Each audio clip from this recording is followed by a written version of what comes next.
Right before I hung up, I overheard my fiancée laughing with her friends, saying, "That idiot has no idea I'm sleeping with his friend." I kept quiet and took action. 3 days later, she showed up at my parents' house screaming, "My name is Daniel. I am 33 and I work as a procurement manager for a regional construction company in North Carolina. My days are structured and predictable. Early mornings, supplier calls, spreadsheets, gym after work, home by 7. I have always preferred stability over chaos, and I plan most things weeks ahead. My fiancée, Lauren, is 29 and works in event marketing. We have been together for 3 years and engaged for 8 months. We rent a townhouse together and split most expenses evenly, though I cover the larger fixed costs because I make more. From the outside, our life looked aligned and practical. Lauren has always had a sharp personality, confident, quick with sarcasm, and very aware of how she presents herself. I used to see it as social intelligence. Lately it has felt more like performance. The night everything shifted was a Tuesday. I was finishing up at the office when she called to say she was staying out with friends after work. Nothing unusual there. She liked her midweek social nights, and I never policed that. Around 10:30 she called again, laughing loudly over background noise, asking if I could pick up a package from the porch before it rained.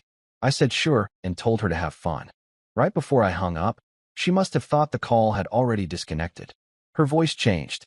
Lower, sharper, amused in a way I had not heard directed at me in months. I heard her say that idiot has no idea I am sleeping with his friend. Then more laughter. A chorus of it. I did not react. I did not call back. I stood in the parking lot with my phone still in my hand and replayed the sentence in my head until it felt structurally real. There are moments when denial is easier. That was not one of them. I drove home, picked up the package, and sat in the kitchen in complete silence. I knew exactly which friend she meant, and I decided I would not confront her that night. I am not impulsive by nature. When something does not add up, I verify it before I react. That is how I operate at work, and it is how I handle personal problems. So instead of driving to the bar or sending a string of emotional texts, I opened my laptop. Lauren had been careless in small ways the last few months, guarding her phone more closely, taking calls in the other room, mentioning my friend Eric's name a little too often in casual stories. Eric and I have known each other since college. We are not inseparable, but we see each other a few times a month. He has been to our place for dinners. He was at our engagement party. I checked our phone bill online. I am the account holder. There were dozens of calls between her number and Eric's over the past 6 weeks. Not group calls, direct calls. Some late at night, some during work hours. The pattern was clear enough that I did not need imagination to fill gaps. Still, I waited. Lauren came home around midnight, loud and energized, heels in hand. She kissed me on the cheek like everything was normal and went straight to the shower. I did not mention what I heard. I did not mention the call log. I asked about her night. She rolled her eyes and said it was boring and that her friends were dramatic. I watched her while she talked. There was no guilt, just irritation that she was tired. Over the next 2 days, I paid attention quietly. Wednesday, she said she had a client dinner. The phone bill showed a 40-minute call to Eric right before she left the house. Thursday, she claimed she was working late. Her location, which she had voluntarily shared months ago for convenience, placed her at a condo complex across town. I knew that complex. Eric rents there. At that point, the overheard sentence was no longer a possibility. It was confirmation. I did not confront her. I did not argue. I did not even change my tone. Instead, I called my parents and asked if I could stay with them for a few days starting Saturday. I told them we were having issues and I needed space. They did not ask questions. Then I made a plan. Friday morning, I requested Monday off work. I told my supervisor I had a personal matter to handle. He approved it without digging. I then called our landlord. The lease is in my name. Lauren was added as an occupant, not a co-tenant. That detail mattered. I explained that my fiancé and I were separating and asked what the formal process would be to remove an occupant and potentially break the lease early. He told me that since I was the leaseholder, I could submit written notice to remove her as an approved occupant. If I wanted to terminate the lease entirely, it would require a 60-day notice and a penalty fee. I told him I would get back to him within 48 hours. That same afternoon, I opened a new checking account at a different bank and transferred my direct deposit information. We had a joint account for shared bills, but most of the incoming funds were mine. I left enough in the joint account to cover rent and utilities through the end of the month. I was not interested in being accused of financial manipulation. I was interested in clean separation. That night, Lauren mentioned that she was grabbing dinner Saturday with friends. I asked which ones. She shrugged and said the usual group. She did not specify names. I did not ask. Saturday morning, while she was at a spin class, I packed what was mine. Clothes, documents, electronics, a few personal items. I left the furniture. I left the kitchenware. I left the television. Everything we purchased together stayed. I was not trying to win a material argument. Before leaving, I placed the engagement ring box on the kitchen counter. The ring inside. No note. Then I drove to my parents' house. I did not block her immediately. I wanted to see what her first move would be when she realized I was gone. Around 5 in the evening, my phone lit up. Where are you? I did not answer. 10 minutes later. Why is my ring on the counter? Still nothing from me. Then, are you seriously being dramatic right now? By midnight, the messages shifted from annoyance to panic. She claimed she had no idea what this was about. She asked if someone had said something to me. She said we needed to talk like adults. I responded once. I overheard you Tuesday night. There was no reply for 12 minutes. Then one word. What? I left it there. She called immediately after sending that single word. I let it ring out. Then she called again. And again. By the fourth attempt, her tone shifted from confused to aggressive in the voicemail she left. What exactly do you think you heard? Because if this is about some out-of-context joke, you are seriously overreacting. I listened to the voicemail once and deleted it. There is a specific kind of clarity that comes when someone thinks they can talk their way out of something you already verified. I had the call log. I had the location history. I had the sentence itself, delivered in her own voice. I did not need a confession. I needed distance. She started texting rapidly. You are not going to ghost your own fiancé over gossip. Answer me. This is insane. If this is about Eric, you are embarrassing yourself. That last message was interesting. I had not mentioned a name. I replied once. You already know what it is about. 3 dots appeared almost immediately. Then disappeared. Then appeared again. This is exactly why I did not tell you sooner. That was the message that ended it for me. Not the cheating. Not even the mocking sentence. The framing. As if transparency had been a favor she was considering. I did not argue. I did not insult her. I opened my phone settings and blocked her number. Then I blocked her on every platform. Instagram, Facebook, LinkedIn, even Venmo. I also texted Eric. I heard enough on Tuesday. Do not contact me again. He responded within a minute. Man, it is not what you think. I blocked him too. After that, the silence was immediate and complete. No more vibrations. No more screen lighting up. Just quiet. Sunday passed without incident. Monday morning, I emailed the landlord written notice removing Lauren as an approved occupant effective immediately. I told him I would be terminating the lease within the week and would pay the required penalty. He confirmed receipt. I thought that would be the end of it. It was not. 3 days later, Wednesday afternoon, my mother called me at work. Daniel, Lauren is here. She is outside the house. She is screaming. I closed my office door and took a slow breath. She had escalated. I left work immediately and drove to my parents' house. It is about 20 minutes from my office. During the drive, my mother texted twice asking what she should do. I told her to stay inside and not engage. When I pulled onto their street, Lauren was standing in the driveway, pacing. Her car was parked crooked near the mailbox. She was on her phone, likely calling me from a number I had already blocked. The second she saw my car, she walked straight toward it before I had even shut the engine off. You do not get to disappear on me, Daniel. Her voice was sharp and loud enough that 2 neighbors were clearly watching from their yards. I stepped out of the car and stayed near the driver's side door. I was not interested in theatrics. I was interested in control. You need to lower your voice, I said calmly. This is not your house. That set her off. Oh, now it is your house and your rules. After 3 years together, you think you can just run to your parents and hide. I did not match her energy. I told her I had nothing to discuss in a driveway, and that if she had something to say, she could email me. She laughed at that. Email you? Are you serious? You block me everywhere, and now you want a corporate exit interview. The neighbors were fully invested at this point. I could feel it. Lauren thrives on audience reactions. She straightened her posture and projected. Tell them why you left. Tell them you are accusing me of something insane because you are insecure. That word again. Insecure. It was her default when she did not have leverage. I looked at her steadily and said one sentence. I heard you say you were sleeping with my friend. For the first time since I arrived, her expression flickered. You took that literally. There was no apology. No denial. Just minimization.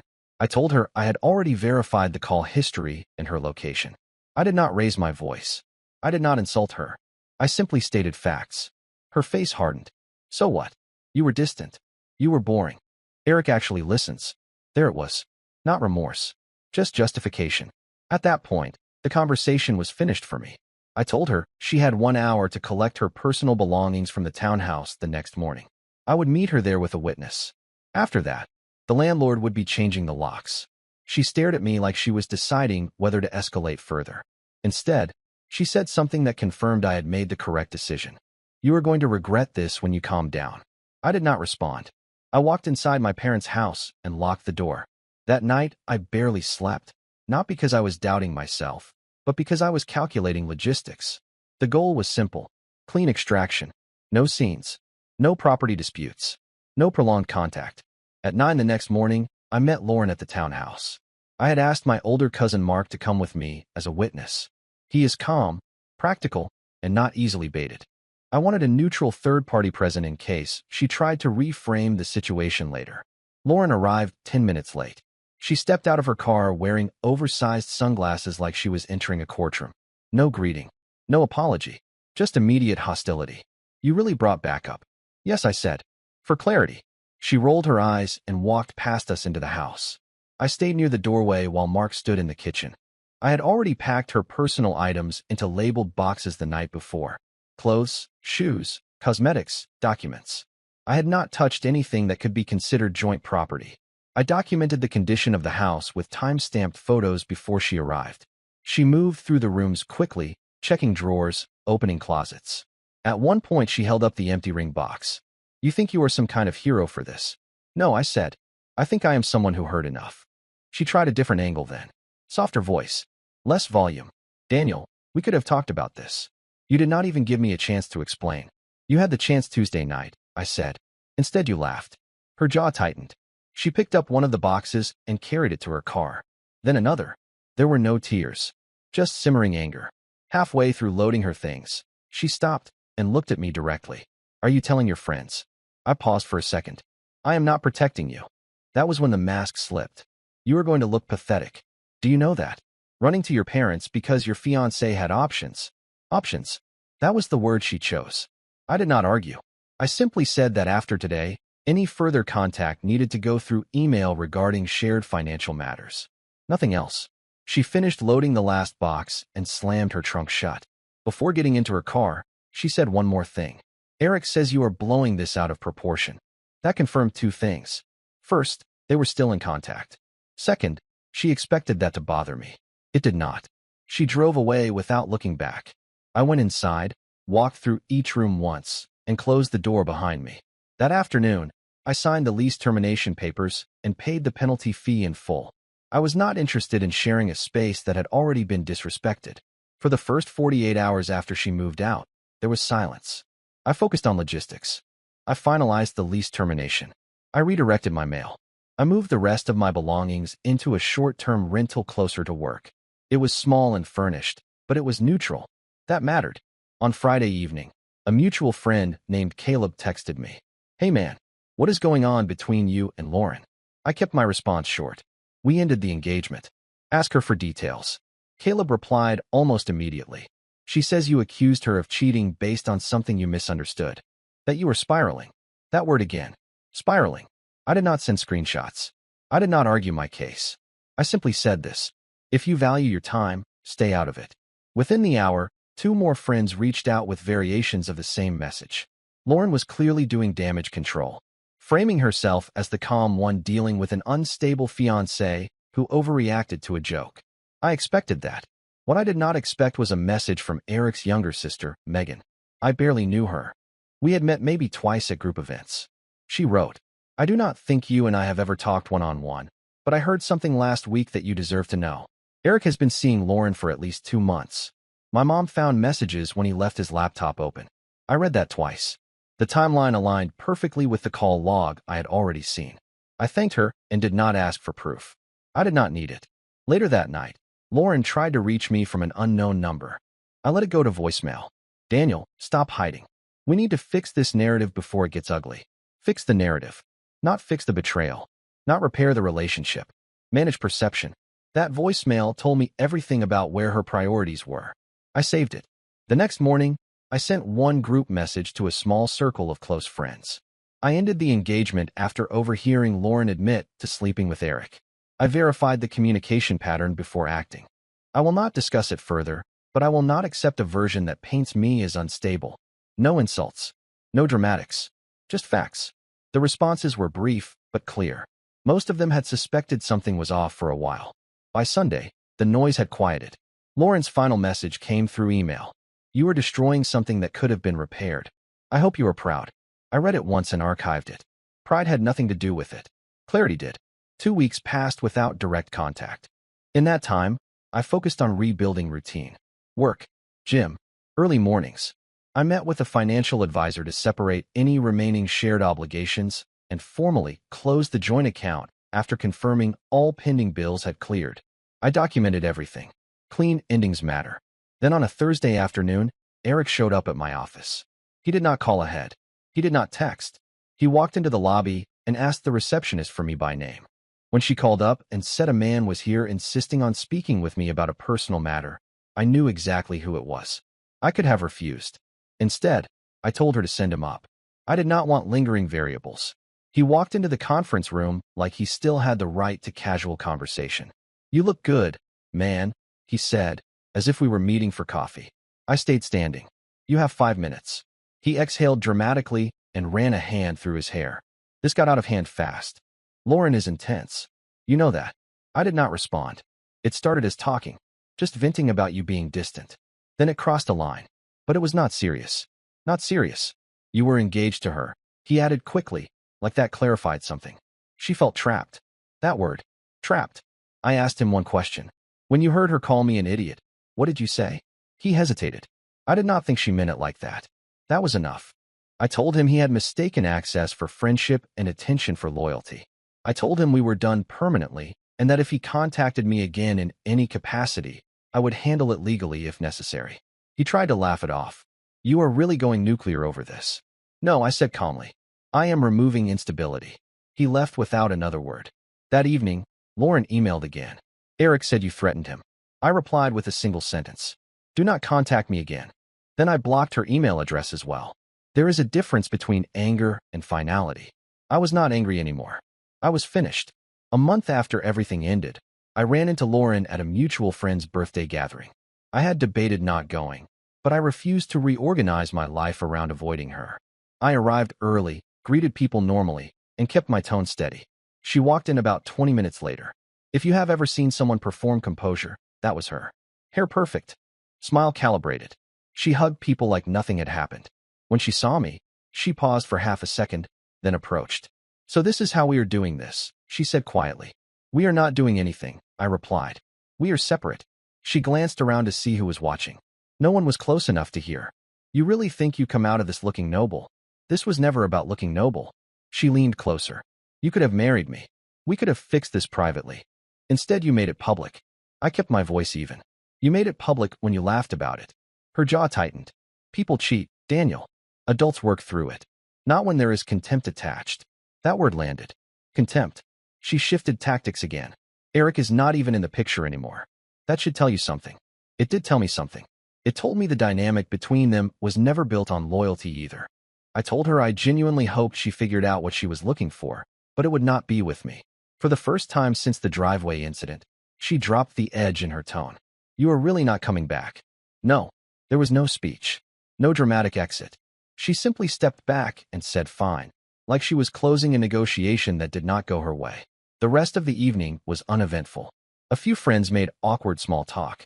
One quietly told me they respected how I handled it. I left before Lauren did. On the drive home, I realized something simple. The pain had already peaked weeks ago in that parking lot when I heard her voice shift. Everything since then had just been execution. It has been 6 months. I signed a lease on a new apartment 2 months after everything ended. Lauren reached out one last time about 3 months ago from a new email address. The subject line was simply closure. I did not open it. Closure is not something you grant the person who dismantled the structure. It is something you build for yourself by refusing to re-enter a broken pattern. Through mutual connections, I have heard fragments. Lauren and Eric lasted maybe 5 weeks after I cut contact. Apparently, once secrecy was gone, so was whatever thrill had been sustaining them. She has told people that I was rigid and emotionally unavailable, that I did not fight for us. She is correct about one thing. I did not fight for it. I do not compete for loyalty. Looking back, the most revealing moment was not the cheating itself. It was the sentence I overheard. The tone, the laughter, the casual dismissal. Betrayal can be impulsive. Contempt is deliberate. When someone is comfortable mocking you publicly while still sharing your home privately, the relationship is already over. The only question is how long you plan to pretend otherwise. People have asked if I regret not confronting her immediately that night. If I regret not trying counseling. If I regret not demanding an explanation. No, the explanation was embedded in her behavior. I verified the facts. I removed myself. I handled logistics.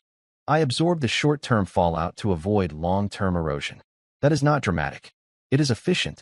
I was not perfect in that relationship. I worked long hours. I am structured, predictable, not flashy, but none of that justifies betrayal disguised as empowerment. 3 days after I hung up that phone and heard her laugh, she was screaming in my parents' driveway demanding control back. 6 months later, she has none of it. And I have my peace. An EO1 file, Echo Oscar EO1 file. And he says that there is code in there that doesn't comport with the rest of the Android system. Comport? Yeah, P-O-R-T. With? The rest of the system. Could I dump that code here, and could you tell me what it means? I'm sure the answer is yes, but I just didn't want to answer it because I've never done it. Could you tell me? Could you tell me, Jamie? Could you tell me what it means? Yeah. You'll figure that out probably, though. Get the you out. Get the you. Tell me you. Could I have some of your coffee, please? Yeah, absolutely. It's for you. Okay, let's see what it says. Da-da-da. Yes, you can paste suspicious code here, and I can help explain what it appears to do line by line and whether anything looks malicious. Before you paste, a few important notes. Remove or redact anything that looks like private data, usernames, passwords, keys, tokens, IPs, email addresses, phone number. Perplexity is our sponsor. I love that because you'd never get that from ChatGPT. You'd want all that information. Perplexity's the shit. And so you're not sharing personal or case-sensitive information. Wonderful, Perplexity. If it's very long, send in chunks and tell me chunk 1-3, chunk 2-3, etc., so we can help keep track. I can do static analysis here, read and reason about the code, but I cannot actually execute it in a sandbox. Right. So this is more like a careful forensic read-through than a full dynamic malware analysis. Go ahead and paste the code snippet your friend flagged as not fitting with the rest of the system and tell me in a sentence or two where in the EO1 it came from. Example, app folder, system partition, random file path. Yep, Nice. Exactly. So, yeah, I thought that would be the answer. I've just never done it. And so you can do a forensic examination of an Apple, by the way. I'm sorry if I misspoke there, but you can't do it to the level that you can with, because the Android open source project publishes all of the code, I can get an understanding of the very inner workings. So if something's being done, for instance, at the kernel, or you could think of that as like the lowest level of the phone, something that wouldn't normally get caught in a forensic examination, I wouldn't be able to do that with Apple. Right. So, and the nation state actors are doing things at very low levels in the code framework for that exact reason, because most people who aren't very deep into forensics would miss that. It would be like the fingerprint under the couch cushion or something like that. And what is the difference between what someone can do with an Android phone with the standard Android operating system versus graphene? So that gets into, if you wanted to war drive or sample Wi-Fi networks in an area, or if you wanted to run a barrage attack on a Wi-Fi endpoint, you could work that in there to do things with the phone that you couldn't otherwise do with a standard app, with a standard Android operating kit. But as far as on a consumer level, like what protections do you have by running graphene that you don't have by running Android? You're much more in control of the ecosystem, you have a firmer understanding. And again, you could use a large language model to do this, to understand exactly what's being run on the phone. You control the background services that can be run on the phone. So if you're getting hot mic'd, or if your camera's taking pictures of you when you're not looking, or it's listening to you for advertising content, stuff like that, you would be in control of all of that in a way that you're not in control of on a native Android app. In control, like how so? Would it alert you that this is happening? Or just the functionality wouldn't be there for it to take place. Right, because the functionality is it's only designed for the standard Android operating system. Yep. And I haven't installed Graphene in a while, so all of this updates, and I could be saying things that are incorrect. My data, I stopped doing this about 3 years ago. Well, I know that there was I forget what country it was, but they were focusing on people who use Google Pixel phones, for example. Yeah, because that's one of the phones that are more commonly rooted. Yeah, it's easy to do. And you could do it with a large language model. You could sit there and be walked through on how to do it, which is a great, part of that. Is it complicated? Like for a person like me that's not that astute? No, it's not something I would do with a phone that you care about the first few times. Right. Because you're going to jack things up. You have to, get the bootloader and essentially the starting mechanisms of the phone that launches all of the other things. You have to get down to a level and unlock that so that you can. Is that available for all Android phones? No, not all Android phones. Lots of them lock it down, so you can't do that. Is that available for Samsung phones? No, not this one. You can't. So the question has to become: can you unlock the bootloader? And that is the starting. Think of it as the starting engine of the rest of the phones. Why is that only available on Google Pixel phones? I'm not sure why they do it that way. I haven't looked into that. It's just Pixels, and the older Samsungs made it available. Older Galaxy S7s, S10s, you could do more than you can with I've got the Galaxy Fold here, and you can do almost none of that on here. That is fucking sweet, though. Yeah, I love this phone. But like I said, I went away from doing all that, A, because it was work. B, because I'm not working in national security anymore, and I'm not, I haven't written an exploit in years.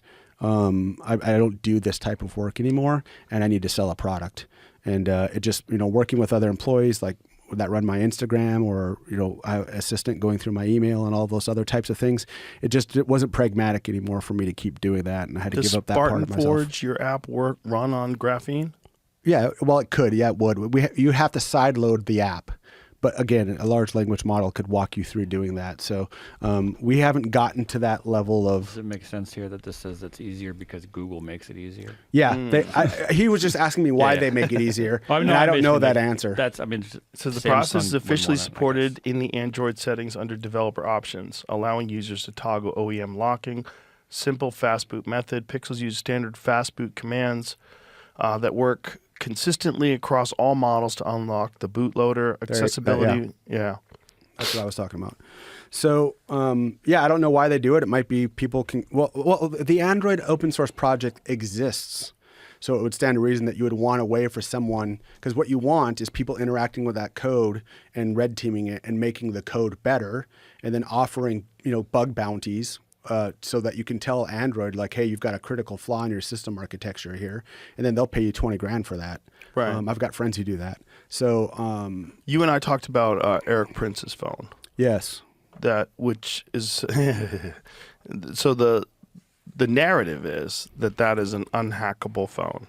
Yeah, it's just by virtue. And look, Eric's a wonderful guy, and he's the principles that he used for the first instantiation of that phone are the correct principles, which is we need to get, if you're security focused at all, you should get away from these big, large conglomerates because none of your data is private. That's a correct principle.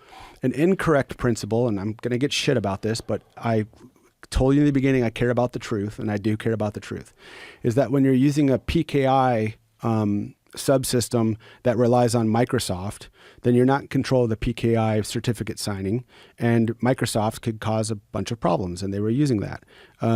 So the other thing being, if you're building on the Android open source project, that means the code that you're using as the engine, let's just call it that, of your phone, is examinable by the public. So you're relying on Android to publish these updates to the phone, and you're relying on those things to be as good as possible. Now, you might harden it some more, but as long as the code is out there, it can always be mucked with. As long as people have to interact with the device and type, and you have to see what you're typing, a phone's going to have Swiss cheese.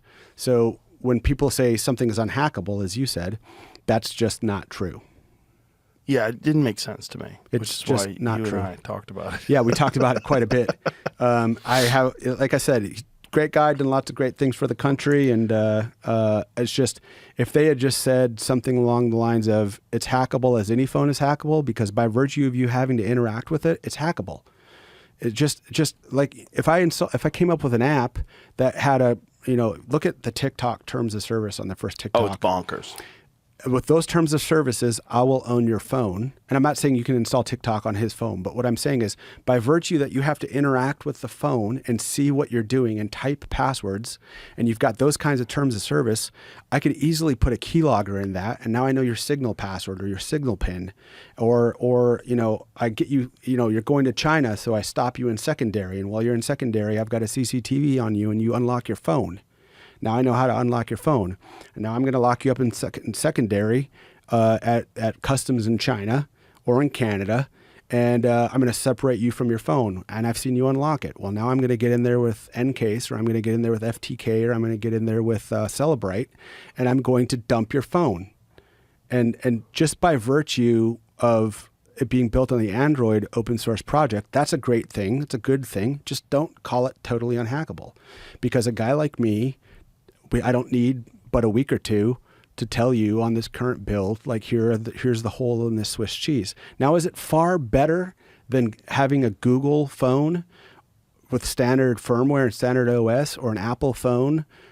I don't know about Apple, because again, you asked me about Apple and I said, I don't know Apple. I don't know what's happening at the top of that company, but I know that they like to monetize people, and that's pervasive in my mind. And using data that people don't know is getting used, even though it's in a 40-page terms of services document, is pervasive. So I just don't know at that highest level of analysis. And that's why I said, to answer your question about the safest phone, I would ask you what you're using it for, who you are, and what are you doing in the world, is the best way to answer that question. So what would you recommend I use? I mean, I wouldn't want to, okay, I'll tell you generally what I would say, because you might ask me that question one day, because we go back and forth about a lot of tech. I know specifically what I would recommend for you to do, and I'd even tell you to hire someone else to do it and not me, because that checks and balances is what I would want. But for you, I would say you should take something like a Raspberry Pi, and you should run WireGuard on your phone, and you should route all of your internet traffic through something like a home terminal at your house through a Raspberry Pi, using something like WireGuard, which is a VPN that I use that's very good. Everything should be routed through that. And if you trust Apple, continue using Apple. If you don't trust Apple, then use Android, and you could use a Pixel and do graphene, and you could use Signal on there and those other things, and you're going to be relatively safe. But again, if I'm a nation state actor, I can create circumstances where I'm going to get access to your shit and I'm going to lock you down. And some of them are more expensive than other methods to do it, but I'm a pragmatist, and you can always come up with a method to get a hold of somebody's shit. You can always create the circumstances, especially if you're a nation state actor, to get a hold of somebody's stuff. That would be the very high level of things that I would recommend to you, just out the gate. Yeah, it's very concerning, because it seems like these things keep getting stronger and more capable. Yes. Like the Pegasus 2 being a non-click exploit. Yes. So all they have to do essentially is just know your number. Yep. And that's, you just make yourself a difficult target would be my best recommendation. When you're going to answer questions about password reset, don't answer them honestly. Write down in a physical journal or something how you answered those questions. Don't answer them honestly. All of these things we think are added for layers of protection. For instance, you used to get that pop-up on your phone where it said, there'd be like blocks of pictures, and it would say, click all of the pictures, right, with a traffic light in it. I was just going to say that, a traffic light in it. Yeah. Part of that might be for security. The other part of it is they're using the information of what you're clicking to train neural networks. You're a product at that point. Right. You think you're getting security out of it, but you're a product at that point, because you're helping to educate a neural network on what traffic lights look like, and how they can look, and all those different instantiations of traffic lights. So, and again, like, we have to separate causality and intention and outcomes, in that the companies might do this because they want to create the greatest AI ever. But when you're issuing someone a 40-page terms of service document on everything they can do with your thing that you paid $2,000 for, it's just, we need more ethical people. At least what Eric Prince was trying to do was right, which was we need to off-ramp from some of these big things, because the way that this government is going, I'm very worried about the rights of the individual now and going forward, because we have an uneducated class of people for all of the reasons in the world. Like, if you want to just focus on your family and you're not thinking about these things, I don't hate that for you. But the idea of individual autonomy and rights has been so shit on in recent years.